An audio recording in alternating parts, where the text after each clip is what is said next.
On the other, a Balrog of Morgoth channeled all his hatred into the tree to destroy it. Que sont les Silmarils et quelle importance ont-ils dans les Anneaux de pouvoir et le reste de l'histoire de Tolkien? Bien le bonsoir, mesdames et messieurs. Nous sommes l'animation de la soirée. Les Silmarils sont rarement mentionnés lors de la quête de Frodon, mais dans le contexte plus large du légendaire de Tolkien, leur importance n'a d'égal que celle de l'anneau unique de Sauron. La série d'Amazon a abandonné quelques références passagères aux Silmarils, mais ne les a pas incorporées autant qu'ils auraient pu. Pourtant, l'importance des Silmarils se ressent dans le respect qui leur est témoigné lors de leur rare mention dans la série. Les Anneaux de pouvoir a laissé de côté certains des points les plus importants de l'histoire de la Terre du Milieu dans lesquels les Silmarils étaient impliqués. Cela a beaucoup à voir avec les droits limités d'Amazon sur les œuvres posthumes de Tolkien comme le Silmarillion. Cependant, les scénaristes de la série télévisée ont trouvé d'autres moyens d'introduire ces pierres précieuses dans l'histoire. La saison 1 a expliqué que le Mithril, dans les monts Venteux, est le résultat des Silmarils, et Hadar a mentionné dans la saison 2 que les Silmarils avaient été fixés sur la couronne de Morgoth. Pourtant, la série fournit peu d'explications sur leur origine.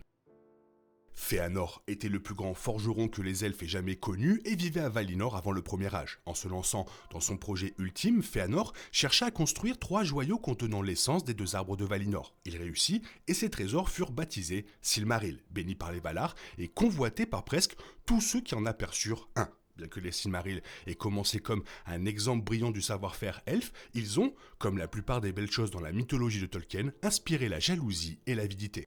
Fëanor est devenu de plus en plus possessif à l'égard de ses Silmarils et paranoïaque à l'idée que d'autres tentent de s'en emparer. Ses inquiétudes furent alimentées et attisées par le renégat Vala Morgoth qui cherchait à semer la division parmi les elfes. Au début du Premier Âge, Morgoth a mis en œuvre son plan directeur infâme. Conspirant avec l'araignée primordiale Ungoliant, Morgoth draina toute la lumière des 2 arbres de Valinor, vola les Silmarils de Fëanor et s'enfuit vers la Terre du Milieu. Fëanor était, comme vous pouvez l'imaginer, loin d'être content. Lui et ses 7 fils ont juré de récupérer les Silmarils à tout prix et ont mené un exode de Valinor vers la Terre du Milieu au nom de la guerre contre Morgoth. La première leçon d'histoire des Anneaux de pouvoir a contredit cela, Galadriel affirmant que les elfes souhaitaient simplement vaincre Morgoth à cause de la destruction des arbres.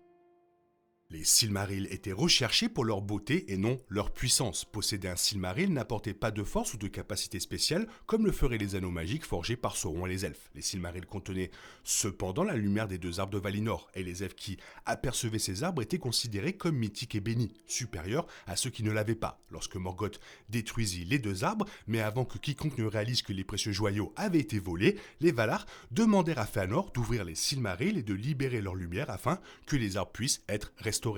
Les Anneaux de pouvoir interprètent cette histoire de manière beaucoup plus littérale et donnent aux Silmarils une influence plus directe sur la Terre du Milieu. Ce changement a été évoqué pour la première fois dans la saison 1 lorsque Elrond et Celebrimbor ont spéculé que les Silmarils étaient si beaux qu'ils ont presque rendu Morgoth bon. Morgoth a possédé les 3 Silmarils pendant de nombreuses années dans la mythologie originale de Tolkien et ils ne l'ont rendu que plus amer parce qu'ils ne pouvaient pas les toucher avec des mains maléfiques sans être brûlés.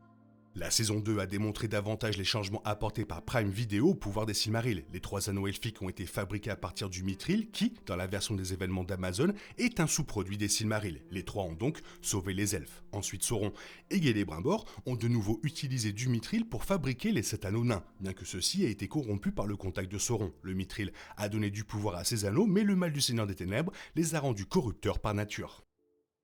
L'idée des elfes disparaissant sur la Terre du Milieu, à moins qu'ils ne retournent à Valinor, est tirée du Seigneur des Anneaux, mais il n'est jamais suggéré que les Silmarils, ou le Mithril d'ailleurs, pourraient les sauver. En effet, la raison pour laquelle Tolkien explique la diminution des elfes n'est pas un manque de lumière de Valinor, mais un coût plus existentiel de l'immortalité et la domination prochaine des hommes sur la Terre du Milieu. Les Anneaux de pouvoir semblent avoir remodelé la mythologie de Tolkien pour rendre tous les elfes dépendants à une lumière littérale de Valinor qui brille en eux.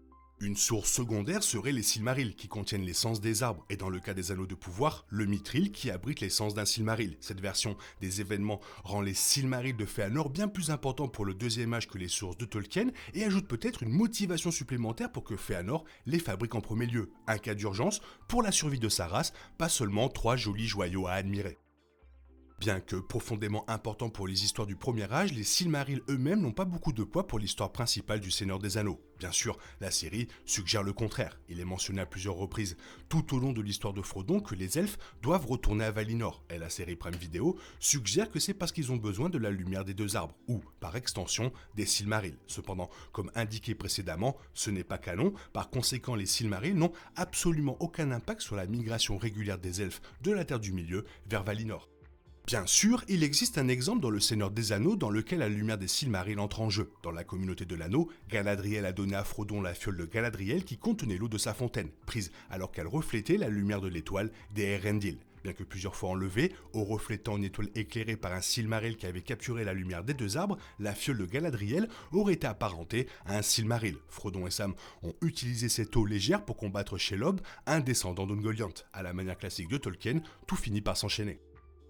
Les Silmarils devraient être perdus depuis longtemps au début des Anneaux de Pouvoir, mais la série Amazon laisse tomber plusieurs indices suggérant que les bijoux pourraient faire leur apparition. La conversation d'Elrond et Celebrimbor dans la saison 1 a confirmé que les Silmarils avaient été, selon l'histoire originale, volés par Morgoth, alors qu'Elrond les décrit comme perdus dans l'épisode 5, aucune information n'est fournie sur ce que sont devenus les bijoux après la défaite de Morgoth. Même lorsqu'il parle de son père, Elrond décrit Erendil portant l'étoile du soir qui n'est pas nécessairement la même chose que l'étoile d'Erendil le Silmaril. La légende des racines d'Idlagir des Anneaux de Pouvoir suggère en outre que les showrunners pourraient réécrire l'histoire des Silmarils afin qu'un ou plusieurs d'entre eux puissent faire une réapparition surprise dans les prochains épisodes. Cependant, comme le pouvoir est capturé dans le Mithril et que ce minerai est important pour les Anneaux de Pouvoir de Sauron, cela pourrait être aussi loin qu'Amazon soit prêt à prendre ces pierres emblématiques. Seul le temps nous le dira. Pendant longtemps, pendant le premier âge de Tolkien, les Silmarils restèrent en possession de Morgoth, Fëanor et ses fils étant incapables de remplir leur serment. Un Silmaril a été volé par Beren, un homme qui cherchait à épouser la princesse elfe appelée Lúthien et qui avait besoin du trésor pour apaiser son père, Thingol. Ce joyau est passé de Thingol à Lúthien, puis à son fils avant d'atteindre Elwing et enfin son mari Eärendil. Comme discuté par Elrond dans la saison 1, les Valar ont chargé Eärendil d'éclairer le ciel nocturne et la source de cette lumière est son brillant Silmaril. Les deux autres Silmarils restèrent avec Morgoth jusqu'à ce qu'ils soient récupérés de son antre après la guerre de la colère. Cherchant à remplir leur serment, ces satanés fils de Fëanor sont apparus et ont balayé les Silmarils récemment sauvés. Mais comme la famille maudite était tombée en perte de vertu, leurs mains brûlaient de toucher une lumière aussi brillante. Dans leur misère, l'un des fils voleurs de Silmaril a sauté dans la mer et l'autre a sauté dans un gouffre profond dans la terre.